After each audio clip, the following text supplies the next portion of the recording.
మీరు క్రీస్తుతో కూడా లేపబడిన వారైతే పైనున్న వాటినే వెదుకుడి, అక్కడ క్రీస్తు దేవుని కుడిపార్శ్వమున కూర్చొని ఉన్నాడు.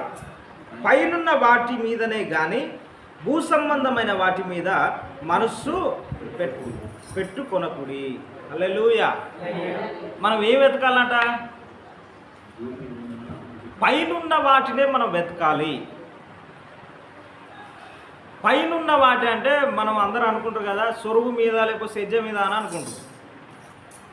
అట్లా కూడా ఉంటుంది. పైన అంటే అక్కడ బైబిల్ పెట్టుకొని ఆ పైనున్న బైబిల్ని ఎదుగుతూ ఉంటారు. ఇది కాదు. పైనున్న వాటిని వెతకడం అంటే పరలోక సంబంధమైన విషయాలను మనం వెతకాలి అని అర్థం.